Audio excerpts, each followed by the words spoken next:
Welcome to Washington Today on C-SPAN Radio for Thursday, February 9th, 2023.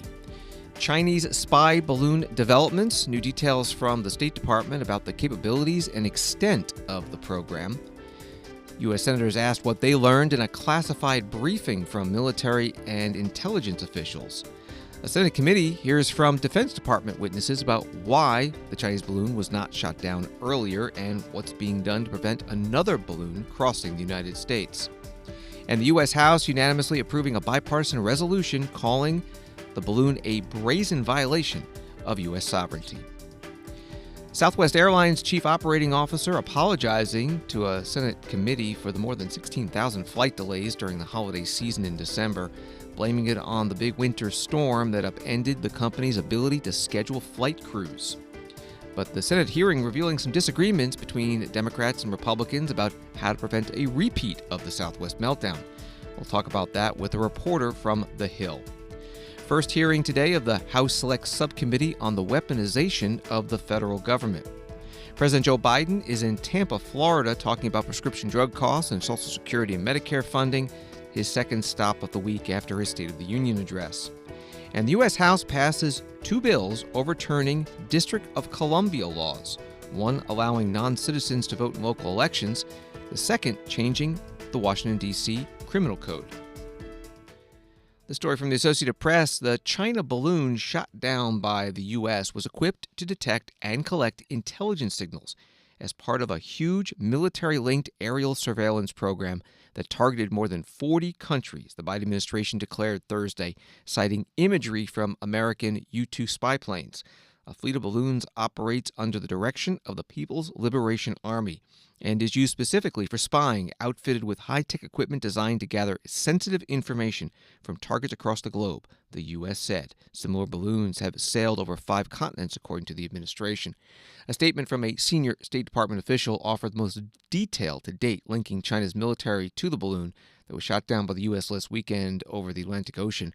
The public details outlining the program's scope and capabilities were meant to refute China's persistent denials that the balloon was used for spying, including a claim Thursday that U.S. accusations about the balloon amount to information warfare.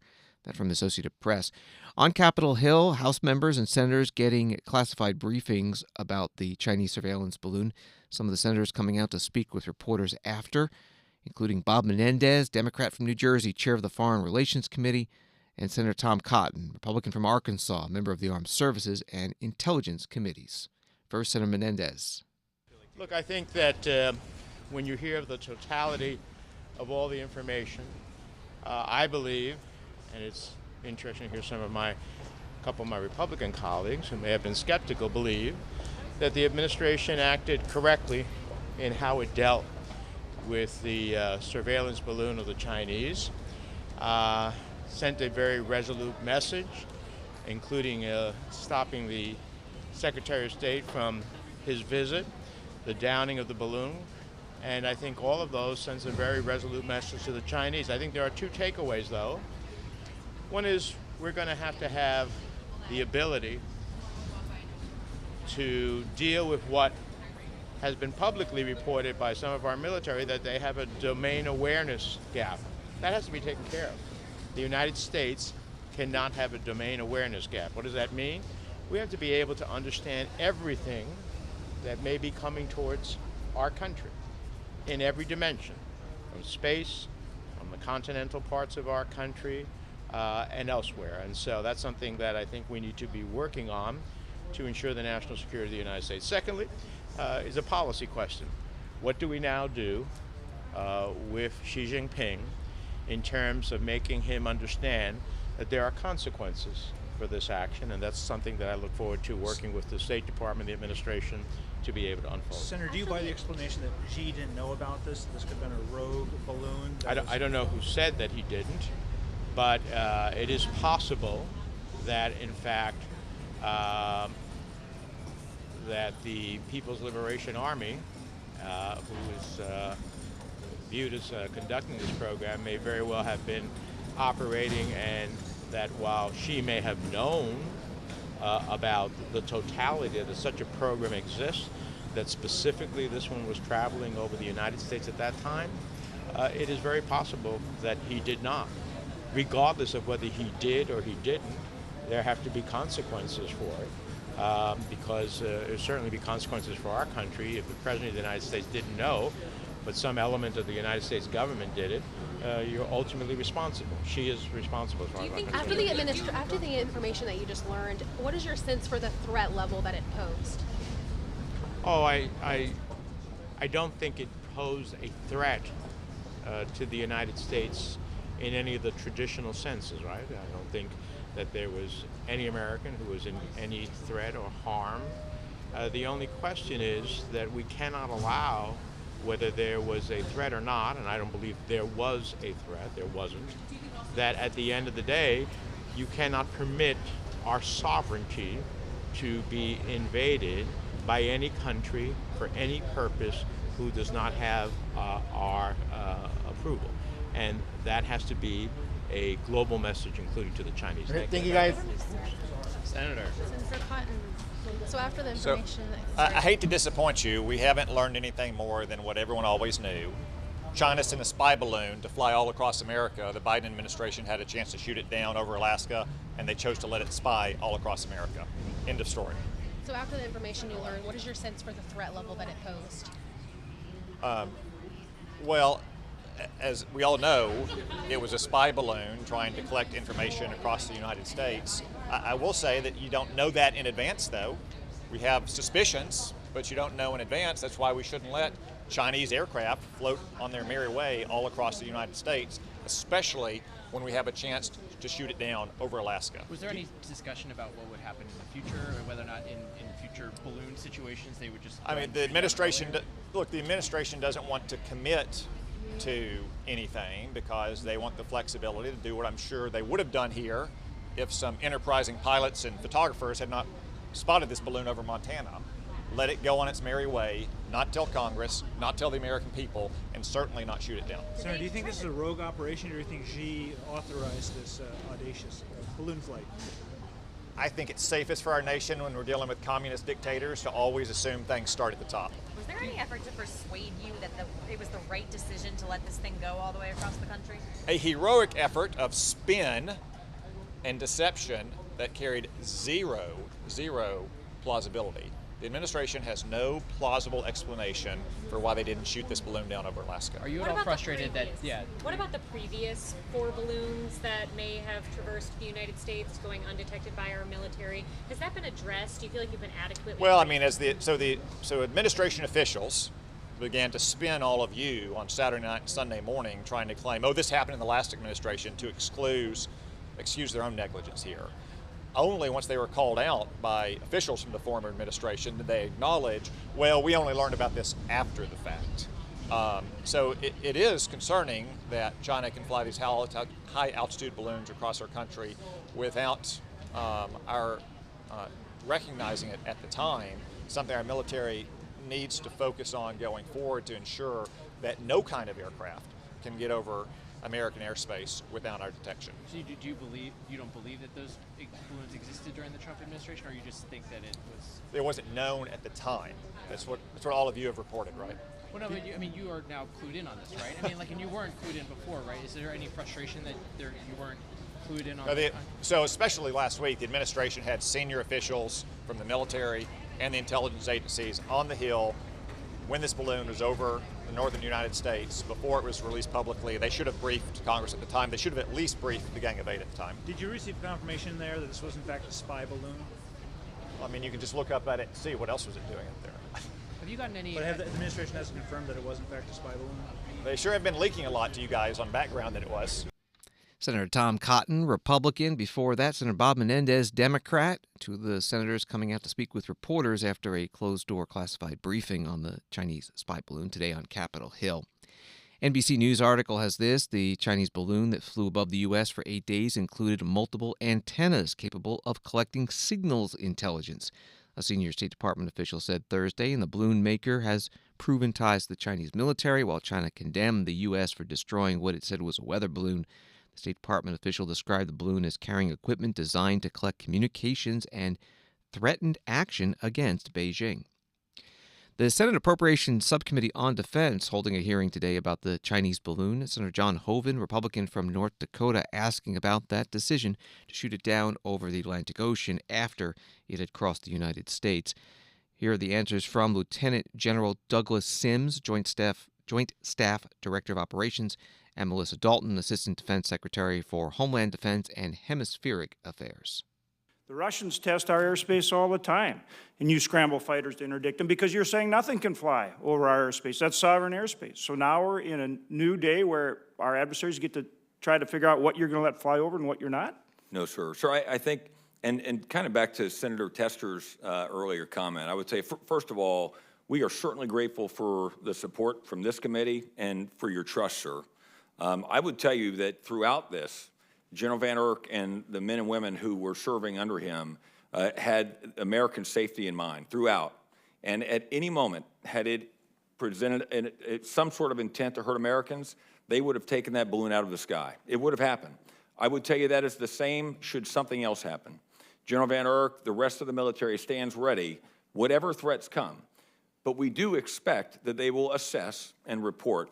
And in this case, sir, he assessed and reported based on the intent and based on where it was at the time. So there's some things they can fly over or near Hawaii. There's some things they can fly over Alaska, but maybe not over California or possibly over Montana or North Dakota. It's just kind of, you decide based on the circumstance. Doesn't that create a situation where our adversaries are going to test what you think can and can't fly over different or proximity to different parts of the country on a regular basis?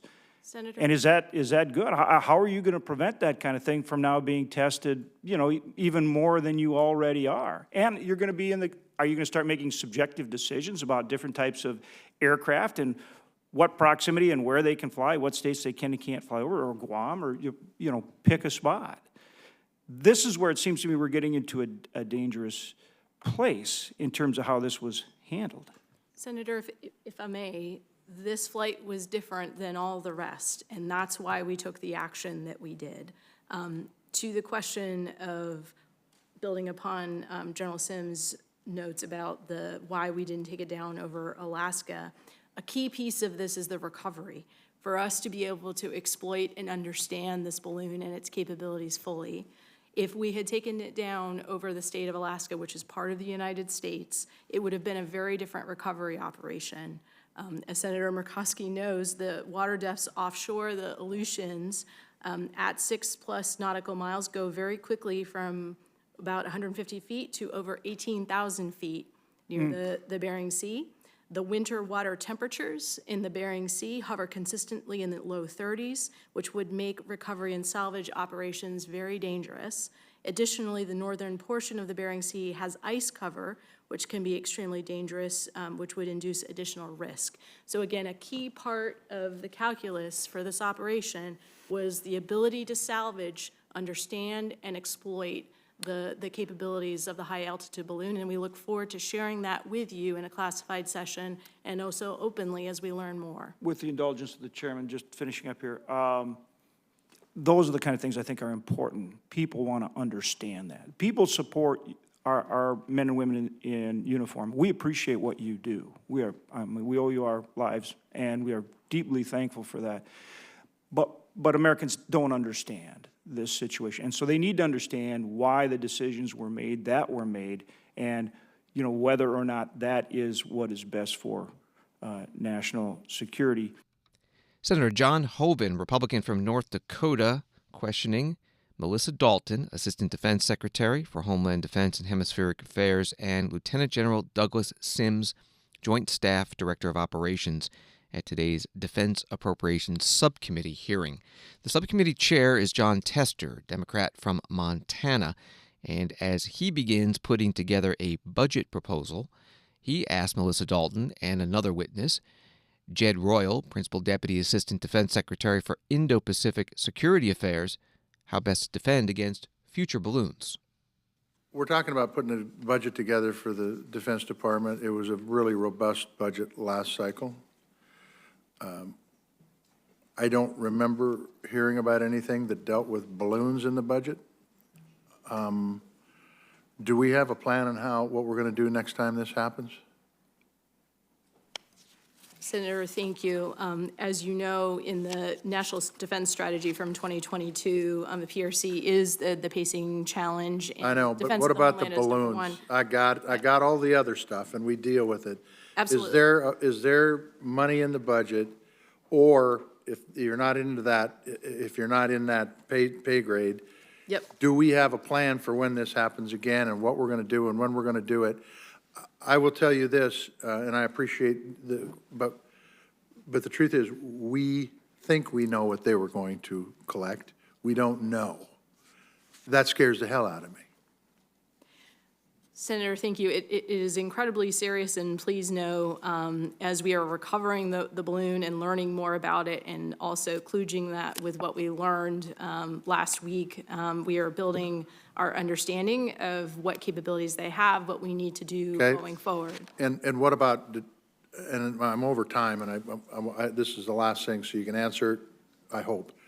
Do we have a plan for the next time it happens and how we're going to deal with it? Because quite frankly, I'll just tell you, I don't want a damn balloon going across the United States when we potentially could have taken it down over the Aleutian Islands, no offense to Alaska, or in some of the areas in Montana. And I understand public health. I understand doing damage. I understand that could have been a nightmare.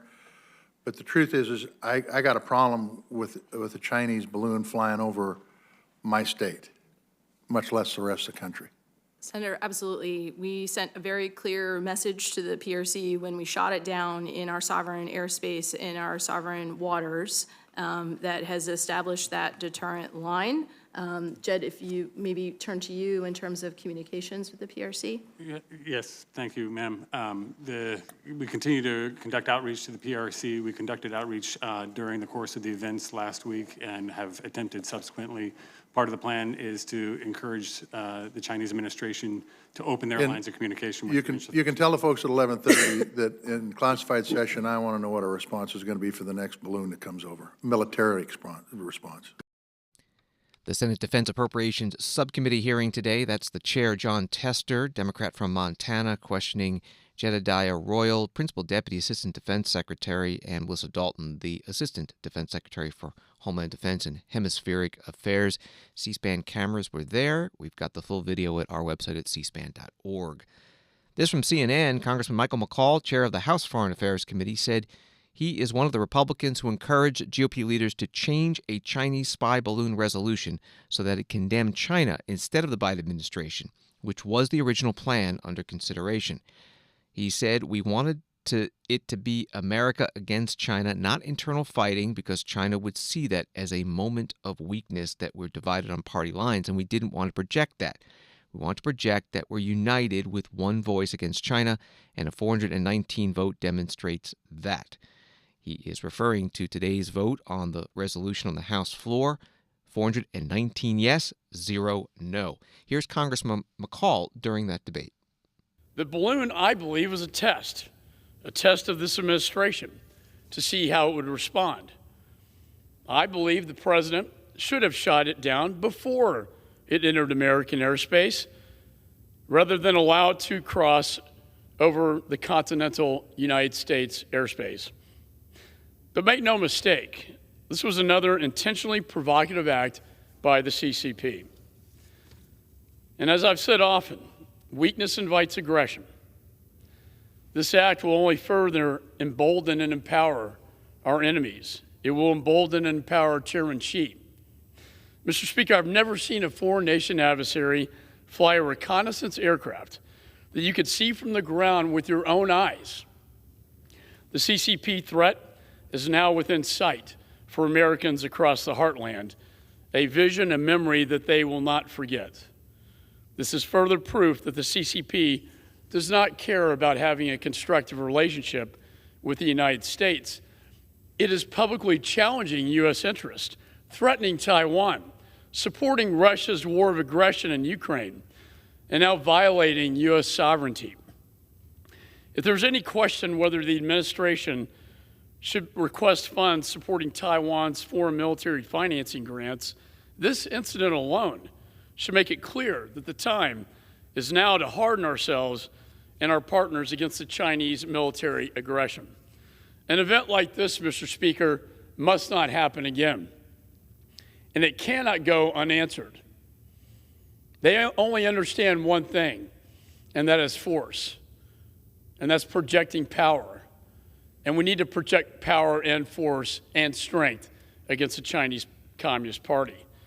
They must understand that we do desire peace, but infringing upon our sovereignty leads us down a dangerous path. Our adversaries must believe that any future incursion into American airspace by a spy balloon or any other vehicle will be met with decisive force. Republican Congressman Michael McCall, Foreign Affairs Committee Chair on the House floor today. Again, this resolution condemning China for, quote, efforts to deceive the international community through false claims about its intelligence collection campaigns passed by a vote of 419-0. The Senate Majority Leader Chuck Schumer, Democrat from New York, has said he would like to see a similar bipartisan resolution on the Senate floor. This is Washington Today. Southwest Airlines Chief Operating Officer Andrew Watterson testifying today before the Senate Commerce, Science, and Transportation Committee about the company's over 16,000 flight cancellations between December 20th and 29th. In his opening statement, he apologized and explained why it happened. I want to sincerely and humbly apologize to those impacted by the disruption. It caused a tremendous amount of anguish, inconvenience, and missed opportunities for our customers and our employees during a time of year when people want to gather with their families and avoid stressful situations. We understand that for many, this is perhaps the most important trip they take all year. Again, on behalf of Southwest Airlines, I'm deeply sorry. Still, we've been mindful that an apology alone, no matter how heartfelt or how often stated, would not suffice. We immediately recognized we had to take care of our customers, and with regards to disruption, we did so in a variety of ways. Allowing customers to rebook their travel at no cost, effectively doubling our normal time for rebooking, granting all reasonable reimbursement requests for our customers' out-of-pocket expenses, including hotels, rental cars, meals, tickets on other airlines, and other necessary expenses like replacement car seats and strollers and pet sitting services. We promptly processed refunds requested by customers for unused airfare for any Southwest flight canceled or severely disrupted during this period. We prioritized returning the bags to their proper owners. I'm pleased to report that except for a small percentage of recent requests, we've completed all those steps. It has truly been an all-hands-on-deck effort, and our people will not let up until the requests are completed. We also made an additional gesture of goodwill, 25,000 Rapid Reward points, roughly a $300 value to every customer significantly impacted by the disruption. So why did this happen? Let me be clear, we messed up, and I would like to explain to you how we messed up. In hindsight, we did not have enough winter operations resiliency, from where and how we de-ice aircraft to the cold resiliency of our ground support equipment and infrastructure. Our high rates of cancellation in Denver and Chicago, where 25% of our flight crews are based, cause our crews to be displaced. At this point, the disruption changed from a weather event that all airlines experienced to a crew event that was unique to us. And once again, when I say crew event, it's nothing to do with the behavior of our employees, it's to do with how we manage the crew network. As the storm moved east, other Southwest airports of all sizes in the central and eastern part of the country began experiencing similar operational disruptions, and the cascade of challenges led to waves of cancellations within 2 hours of departure. This overwhelmed our crew scheduling processes and technology. We had upgraded this system earlier in the year, but we were taking a fresh look at it and other systems of how we should improve. Southwest Airlines Chief Operating Officer Andrew Watterson before the Senate Commerce Committee. In terms of numbers, he said that Southwest has received over 284,000 eligible cases for reimbursement from customers who had flights canceled, and all but 11,000 have been handled, each affected customer getting an apology, flyer points, and resources to contact Southwest. During today's Senate hearing, the committee chair and ranking Republican talking about the role of the federal government in preventing another Southwest Airlines-style flight schedule meltdown. First, here's the chair, Democrat Senator Maria Cantwell of Washington State. But I do believe this sector needs a more effective policeman on the beat. They need someone over at the Department of Transportation who is going to get the job done. When we need to make sure that consumers are consulted, that their reimbursement fees aren't continually being held up, or as the president said the other night, making sure that children get the access to seat next to their parents. I know that these things seem like very basic consumer issues, but somehow they have been taken for granted. And I think that this incident shows us that we have to get serious about this. Senator Maria Cantwell, Democrat from Washington State, chair of the Commerce Committee. The ranking Republican is Ted Cruz of Texas. He had a different take on how the federal government should handle this, what they should be doing and not doing. As a customer, if I'm not confident of an airline's ability to get me from point A to point B on time, I'll choose a different airline. Southwest knows this, and it's how they have earned so many customers over and over again. And the Biden Department of Transportation doesn't seem to have quite the same faith in consumers. Last month, the Department of Transportation announced that it is investigating whether Southwest engaged in, quote, unrealistic scheduling for the holiday season. This provision of law permits the Department of Transportation to decide if a singular route is chronically delayed, which means it is delayed by more than 30 minutes, more than 50% of the time. Never one to let long-standing and well-reasoned precedent stand in the way, the Department of Transportation now plans to investigate the sensibility of the entire schedule, armchair quarterbacking the scheduling and operations of an entire industry. That's just foolish. Regulatory overreach, as egregious as that, would undermine decades of progress in air travel, harming the very consumers that DOT claims it's trying to protect. Senator Ted Cruz, ranking Republican on the Commerce, Science, and Transportation Committee. Now more on today's Southwest Airlines hearing with Karl Evers-Hillstrom, reporter with The Hill. Thanks for being here.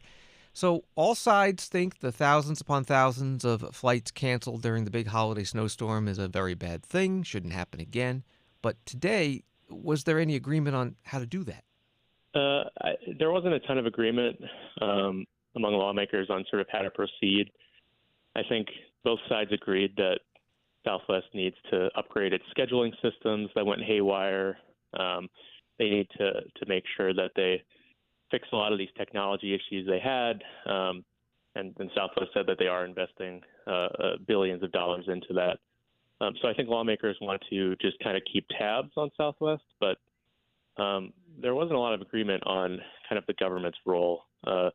Democrats made the case that the Congress needs to pass stricter laws to sort of regulate the airlines and the industry to prevent this from happening again, whereas Republicans really pushed back on that and said, you know, it's really up to the free market to decide this, and if Southwest continues to struggle, the consumers will not choose them, basically, and really pushing back on the idea that there should be new rules or any kind of action from Congress to try to prevent this kind of meltdown from happening again.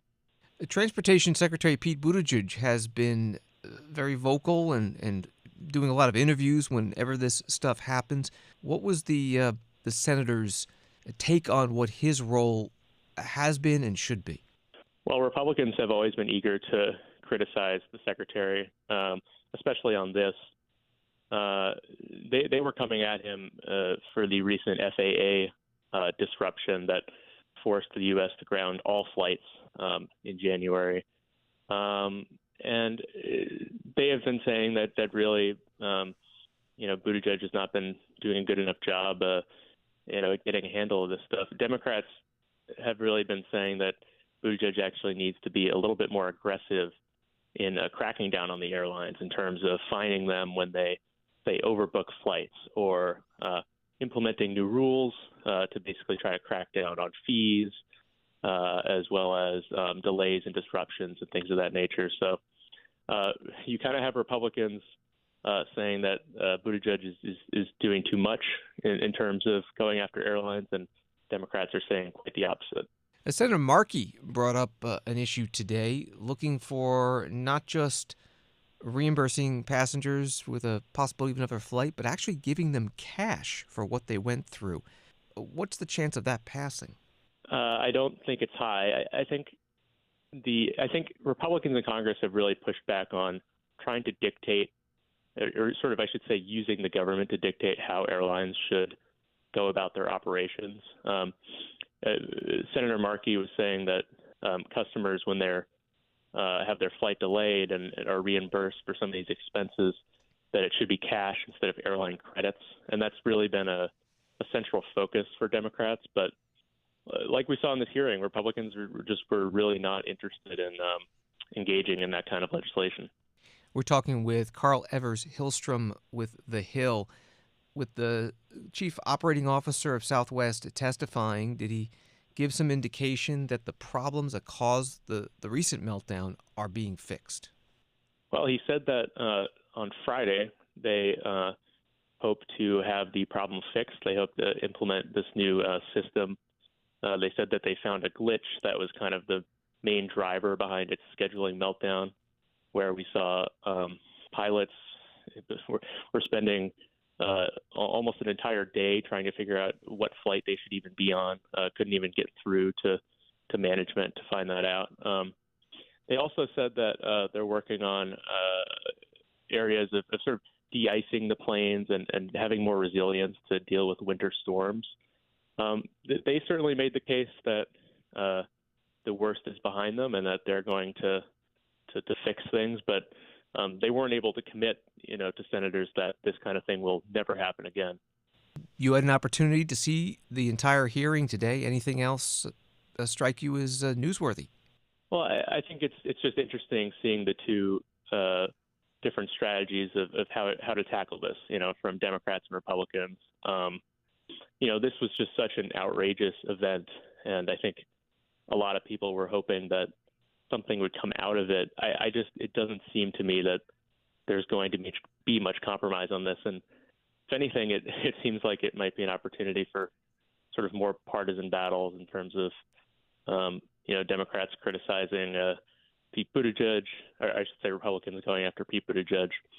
So I do think it's interesting that there was sort of this united front in terms of criticizing Southwest. But in terms of actually anything coming out of that, I don't know if there's going to be much action from Congress that we're going to see. Karl Evers-Hillstrom is a reporter with The Hill, and his story and on this hearing at thehill.com, and on Twitter he's at Karl M. Evers. Thank you very much. Thanks for having me. And Southwest Airlines says that all the canceled flights from December cost the company about $800 million and will cost another $300 to $350 million from reduced bookings in January, February, into March as some passengers stayed away. Wall Street today, the Dow down 249, NASDAQ down 120, S&P down 36. Washington today continues in a moment. In 1848, husband and wife William and Ellen Craft embarked on a journey of self-emancipation. Disguised as a wealthy, disabled white man with his servant, the Crafts left Georgia, avoiding slave traders, law enforcement, and even friends, all while trying to conceal their identities. Il-Yan Wu, author of Master Slave Husband Wife, recounts their harrowing journey north and the impact of the fugitive slave law passed 2 years later. Il-Yan Wu, Sunday night at 8 Eastern on C-SPAN's Q&A. You can listen to Q&A and all of our podcasts on our free C-SPAN Now app.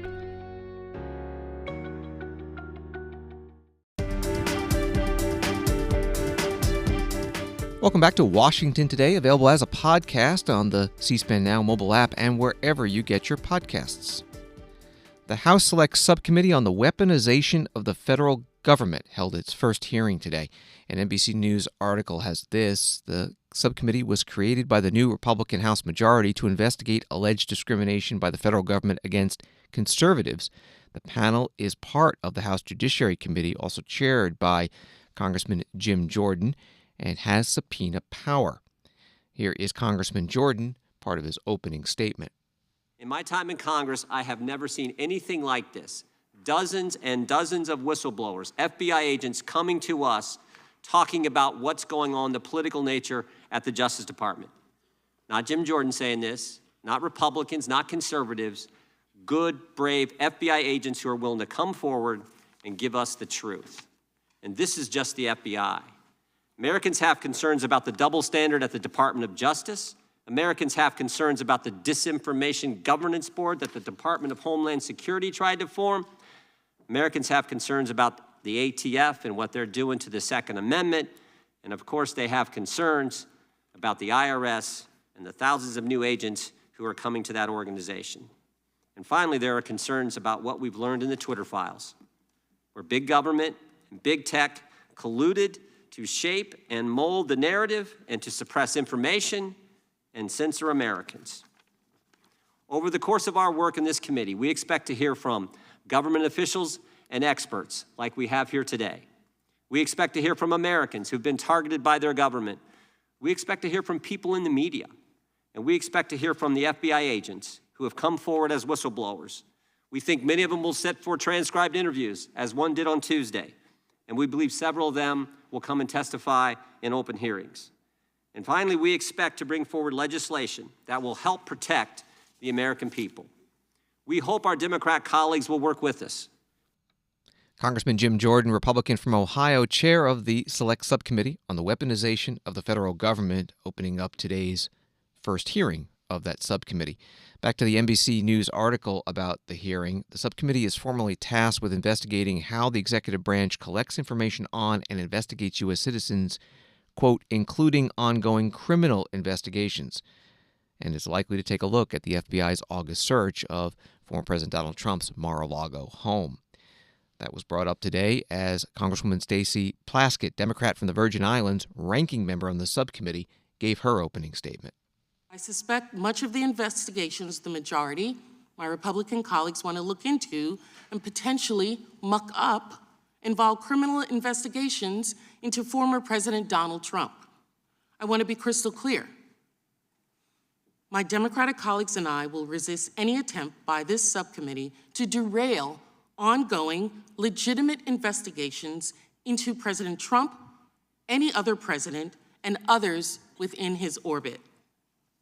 During the course of this subcommittee's work, I suspect we will hear both members and witnesses describe the events of January 6, 2021 in ways that simply do not mesh with reality.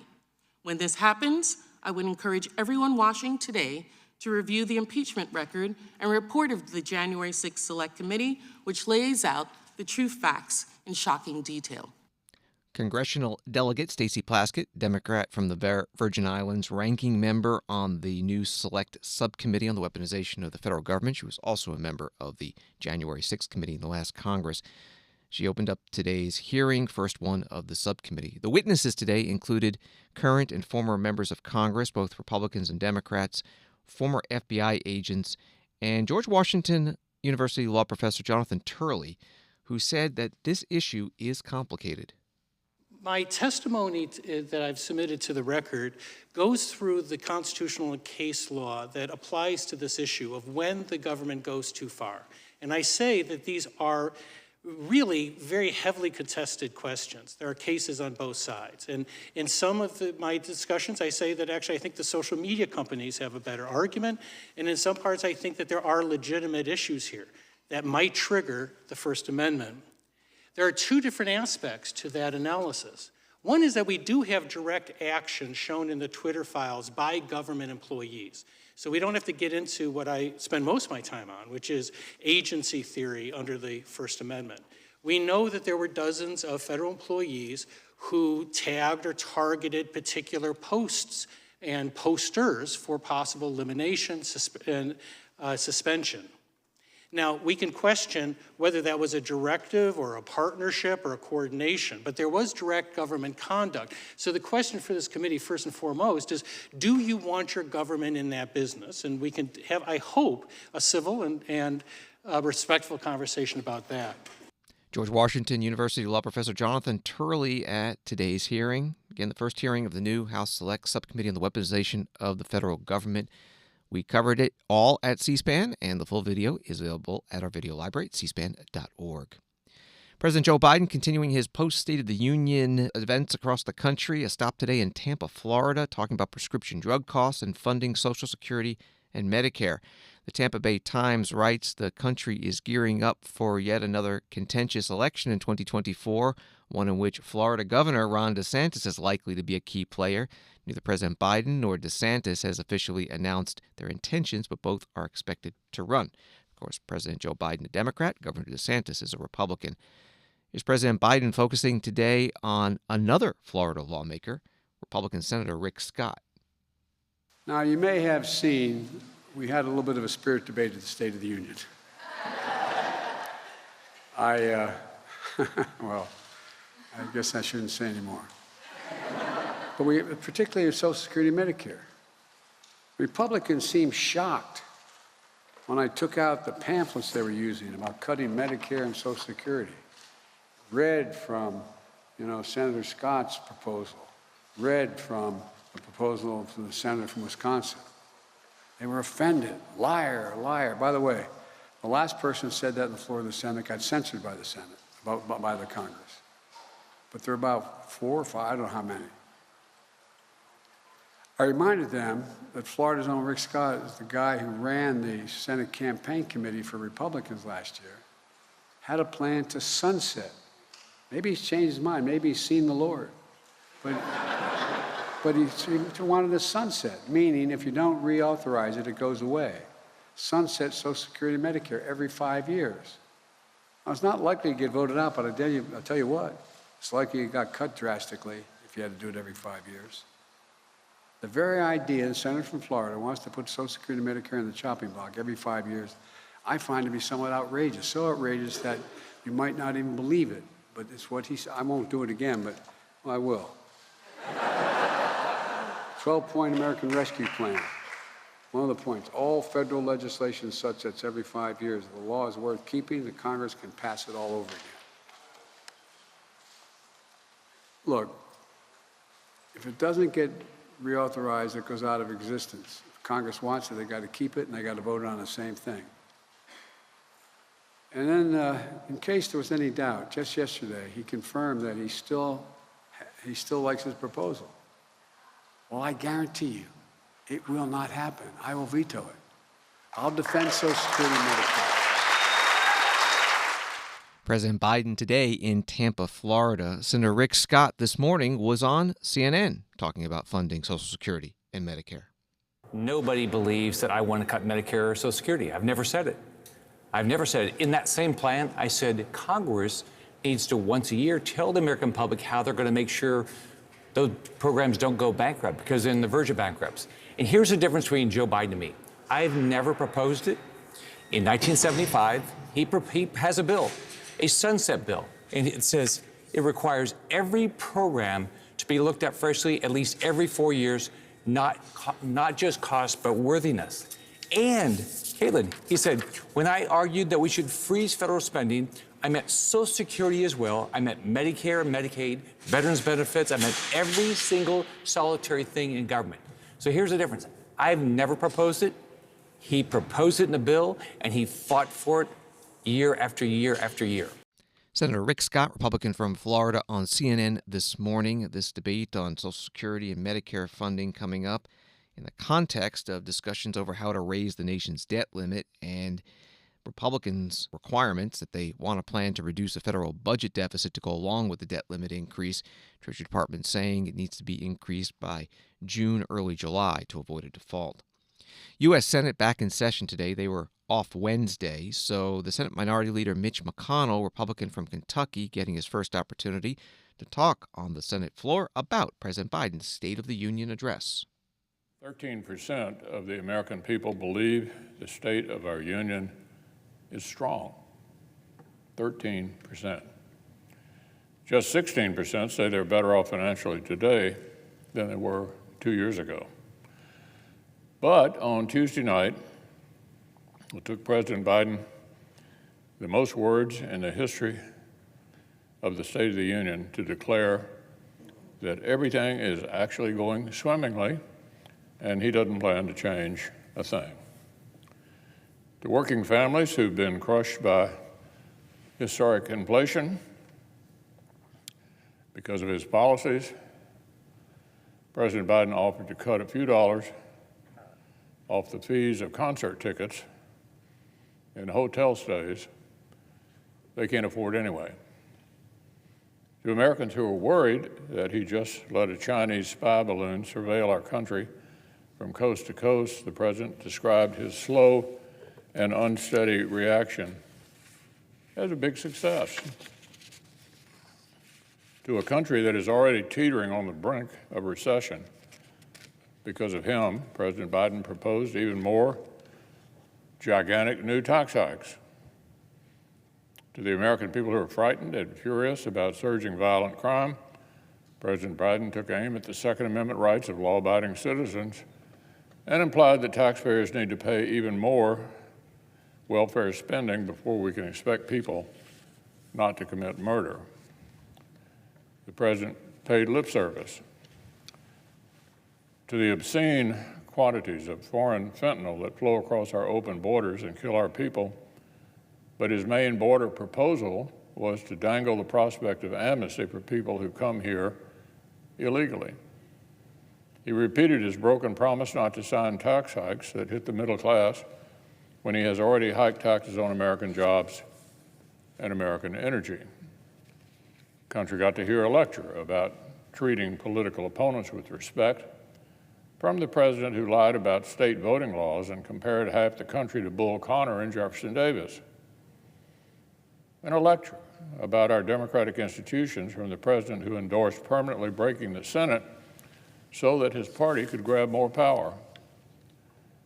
President Biden expressed not 1 ounce of contrition or accountability for the failures that have hurt families, cost his party the House, and left only 16% of Americans better off financially now than they were on Inauguration Day. Senate Minority Leader Mitch McConnell, Republican from Kentucky, today on the Senate floor.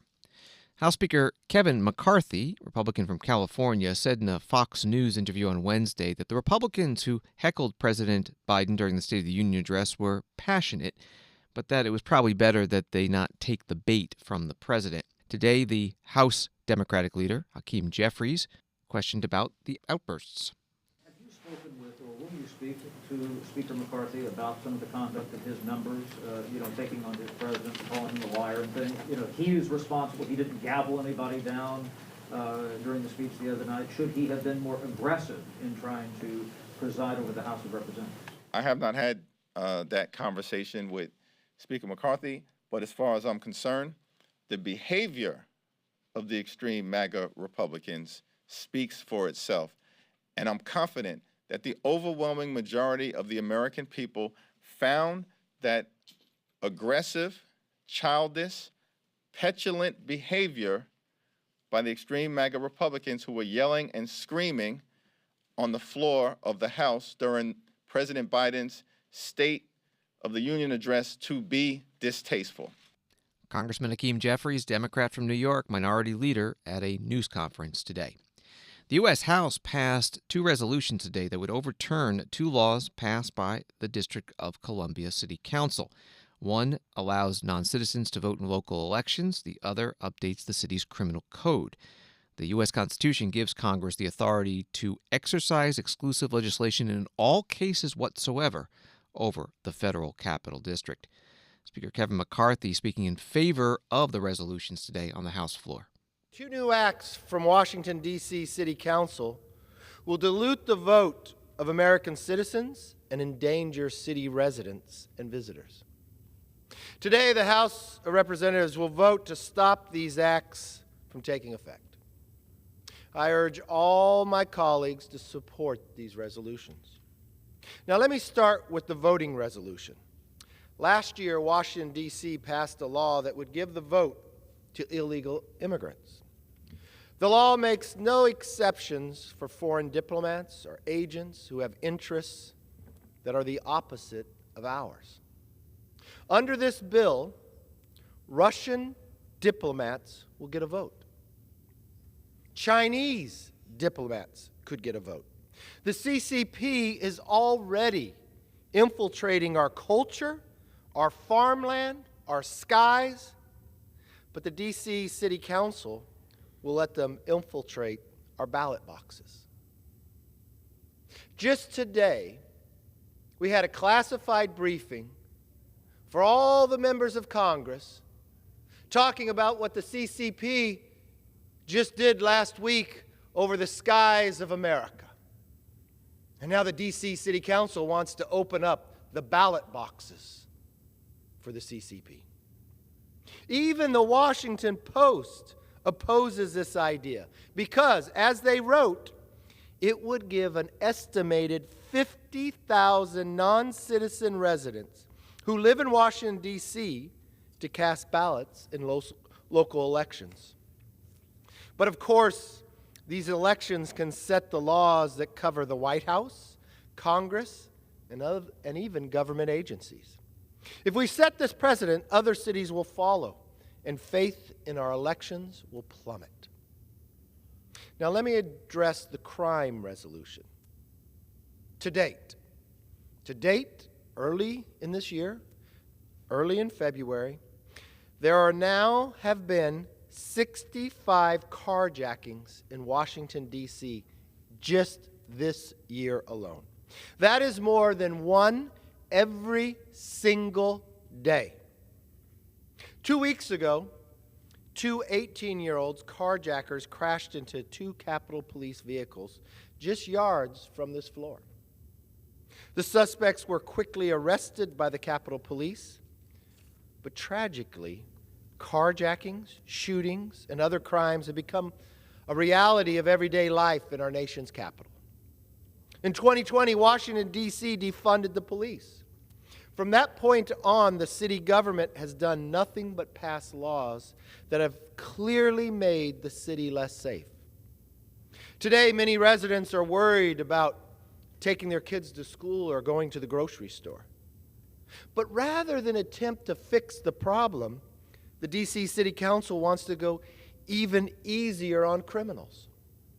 Their dangerous new criminal code soften penalties for violent crimes like assault, carjacking, rape, and even in most types of murder.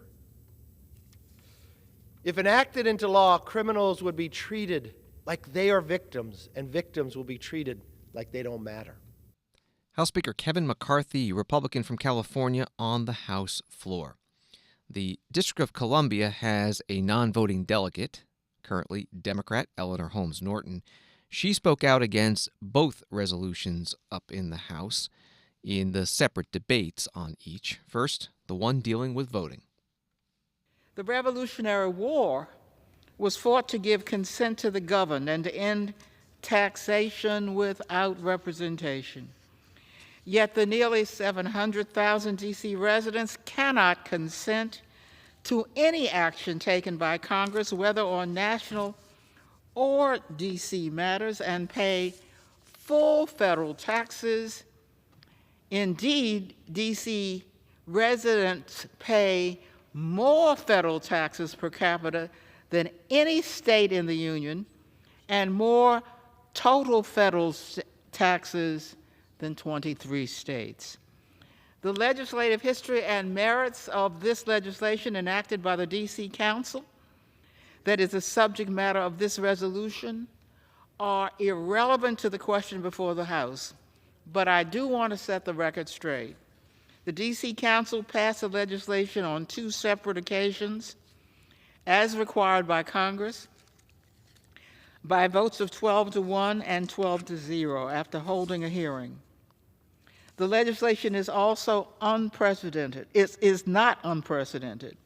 Indeed, there's a long history in the United States of non-citizens being allowed to vote in local, state, territorial, and federal elections.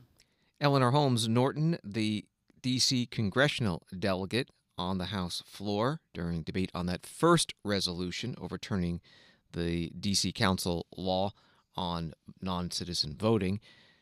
Delegate Norton also speaking during the debate on the second bill that they're voting to overturn, the one dealing with updating the D.C. Criminal Code.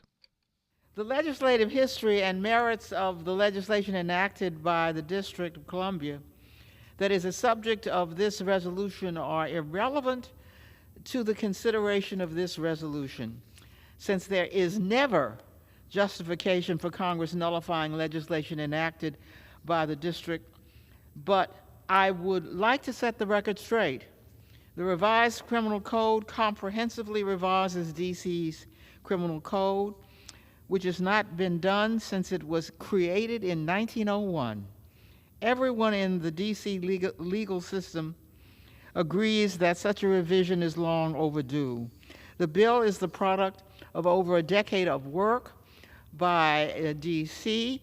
to create a modern, comprehensive, systematic criminal code. A majority of states, both red and blue, have adopted such a code. D.C. Congressional Delegate Eleanor Holmes Norton, Democrat, on the House floor. The resolution to overturn Washington, D.C.'s law on the non-citizen voting in local elections passed the House today, 260 to 162, 42 Democrats joining Republicans in voting yes, and then a separate vote on the D.C. law overturning it, revising the one that revised the criminal code. That passed 250 to 173, 31 Democrats joining Republicans in voting yes. Both bills now go to the Senate. This is the first time since 2015 that the U.S. House has passed a bill to overturn a Washington, D.C. law. Congresswoman Angie Craig, Democrat from Minnesota, her office putting out a statement today. This morning, around 7:15 a.m., Congresswoman Craig was assaulted in the elevator of her apartment building in Washington, D.C. She defended herself from the attacker and suffered bruising, but is otherwise physically okay. She called 911 and the assailant fled the scene of the assault. There is no evidence that the incident was politically motivated. She also says she's grateful to the D.C. Metropolitan Police for their quick response and asked for privacy at that time. That from Congresswoman Angie Craig's office, Democrat from Minnesota. New York Times story, Nicaragua released 222 political prisoners early Thursday, including an American citizen, in a deal negotiated with Washington that marks one of the biggest prisoner releases ever involving the United States, according to senior Biden administration officials. The Nicaraguan government, which sought nothing in return, agreed to release the prisoners as a way to signal a desire to restart relations with the United States. The Biden administration has imposed sanctions on the government and family of President Daniel Ortega in recent years, as the country has slid into autocratic rule and targeted opponents in civil society, the church, and news media. That from the New York Times. More on this today at the State Department briefing with spokesperson Ned Price. These people, now that they're here, whose custody are they in? Is it your response? Is it DHS? Is it HHS? Who's and how long are they able to stay? Sure. So, Matt, this was an effort that was the result of concerted engagement by the Department of State. Today's outcome is very welcome news. It's very welcome news for these 222 individuals. As I said just a moment ago, it's a positive, constructive, welcome step from the Nicaraguan government. To your question, while the engagement with the Nicaraguan government was spearheaded by the Department of State, we've worked very closely in the final days of this process to ensure that these individuals will have what they need upon arriving in the United States. The vetting that they are undergoing is something that's conducted by CBP. DHS also plays a broader role. But we're also working with partners beyond government to see to it that these individuals have a roof over their heads. We've arranged for hotels for them for some time. We're providing them with short-term assistance. We're also engaging with NGOs, resettlement NGOs, who are very skilled and experienced in precisely these types of operations. NGOs are mainly for refugees. These people are not considered to be refugees. They're here under humanitarian parole. They're being paroled into the United States. But we're also working, we have worked with the diaspora population, knowing that there is a very active and engaged Nicaraguan diaspora population here in the United States, who we imagine and are confident will be here to greet these individuals and to welcome them to the United States. State Department spokesman Ned Price at his briefing today as Nicaragua releases 222 political prisoners, including political opposition members, business figures, student activists, and journalists. An NPR article has this. Speaking on Nicaraguan state TV in the morning, a judge said the government had decided to deport the prisoners in order to protect peace and national security. He said they have been declared traitors and can never again serve in public office. Thanks for listening to Washington Today. Sign up for C-SPAN's evening newsletter word for word to get the stories Washington is talking about sent to your inbox every day. Subscribe at c-span.org/connect. Have a good night.